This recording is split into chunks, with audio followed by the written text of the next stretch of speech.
আন্দোলন করছি আমরা আমাদের অধিকার, ন্যায্য অধিকার ফিরিয়ে নেওয়ার জন্য।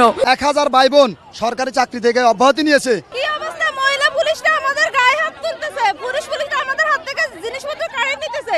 আমাদের হাতে বিষের বোতল ছিল, তাদের কি? তারা আমাদের হাত থেকে এগুলো কেড়ে নিতেছে, মারধর করছে, লাঠি চার্জ করছে, পা দিয়ে লাঠি পর্যন্ত মারছে। কতটা নির্মম হতে পারে তাদের?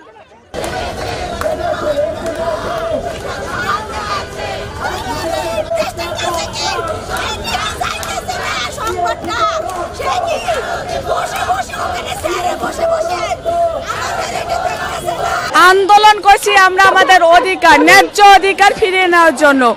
আমরা জানতাম একটা দেশে আইন প্রতিষ্ঠিত হয় অসহায় মানুষের অধিকার ফিরিয়ে দেওয়ার জন্য। আমরা কখনো শুনি নাই যে একটা বেআইনি ভাবে আইন প্রতিষ্ঠিত করে ন্যায্য অধিকার মানুষের কেড়ে নেওয়া হয়। যদি বলেন কিভাবে বেআইনি, এটা হচ্ছে আমাদের 19-এর বিধিমালা, যেটা মানুষ কোঠা কোঠা ভাবে প্রচার করে। এটা কোনো কোঠামালা না। বর্তমান বৈষম্য বিরোধী সরকারের আমলে 6541 জন সুপারিশপ্রাপ্ত শিক্ষক, যা এই সরকার নিয়োগপ্রাপ্ত করেছে, এই সরকার হাইকোর্টের একটা অবৈধ রায়ের মাধ্যমে চাকরিচ্যুত করেছে। আমরা আমাদের ন্যায্য অধিকার ফিরে পাওয়ার জন্য আন্দোলন করতেছি। এটা নিয়ে আমাদেরও রাষ্ট্রের কাছে প্রশ্ন, যেখানে প্রথম ধাপ এবং দ্বিতীয় ধাপ তারা 1 বছর হয়ে গেল তারা চাকরি করছে, সেখানে আমরা তৃতীয় ধাপ ওরা যেরকম একই রাষ্ট্রের নাগরিক, একই সুযোগ সুবিধা বহন করে, আমিও ঠিক একই বাংলাদেশের নাগরিক, আমারও সেই সুযোগ সুবিধা থাকার কথা।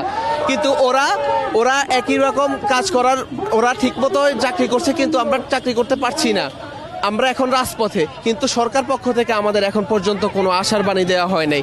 যা দেওয়া হয়েছে শুধু তা নিতান্তই ছিল আশ্বাস, এবং আমরা এটাতে আশাহত, ব্যথিত, এবং আমরা জানি না আমাদের এই দাবি পূরণ করা হবে কিনা।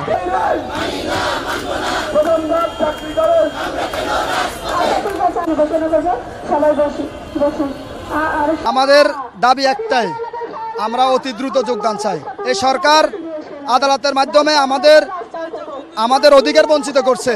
আমরা এই অধিকার ফিরে পেতে চাই, আর আমাদের সে অধিকার হচ্ছে অতি দ্রুত আমাদের যোগদান চাই। এই যোগদানের জন্যই আমরা এই ঢাকার রাজপথে দীর্ঘ 8 দিন যাবৎ আমরা মানবতা জীবনযাপন করতেছি। সরকার আমাদেরকে নিয়োগপত্র দিয়েছে, এই নিয়োগপত্র আমরা হাতে নিয়ে ঘুরতেছি। আমাদের সুপারিশপ্রাপ্ত প্রায় 1000 ভাই বোন সরকারি চাকরি থেকে অব্যাহতি নিয়েছে 5 ডিসেম্বর যোগদান করার আশায়।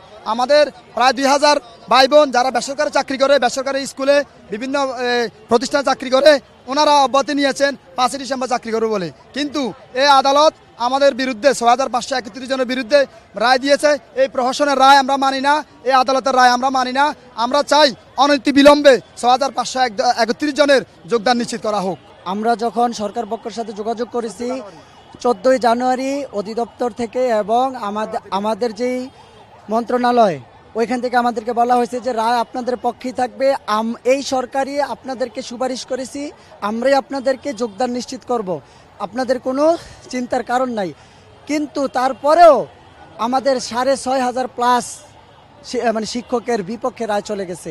এর জন্য আমরা সরকারের আশ্বাসে আমরা আর নির্ভর করছি না।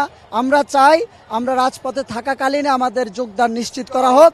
যোগদান নিশ্চিত করার পরেই আমরা রাজপথ ছাড়ব, কারণ আমাদের বাড়িতে ফিরে যাওয়ার আর কোনো রাস্তা নেই। কারণ গত বছরের 5 ডিসেম্বর নিয়োগ হওয়ার কথা ছিল, আজও পর্যন্ত নিয়োগের খবর নাই, কিন্তু আমাদের রেজাল্টই বাতিল করে দিল। এর জন্য আমরা চাই আমাদের ন্যায্য অধিকার যেন আমাদেরকে ফিরিয়ে দেওয়া হয়। যতক্ষণ না আমাদের ন্যায্য অধিকার ফিরিয়ে দেওয়া না হবে, যোগদান নিশ্চিত না করবে, ততক্ষণ আমরা এই ঢাকার রাজপথ ছেড়ে বাড়িতে যাব না। কারণ বাড়িতে যাওয়ার মতো অবস্থা আমাদের নাই। আমি সরকারকে বিনীত অনুরোধ করব, ডক্টর ইউনূস সরকার সাহেবকে বিনীত অনুরোধ করব, যেন তার এই সুন্দর রাষ্ট্র ব্যবস্থাকে প্রশ্নবিদ্ধ না করতে চাইলে আমাদের এই 6500+ শিক্ষকের মর্যাদা এবং যোগদান নিশ্চিত করার জন্য আমি আহ্বান করব।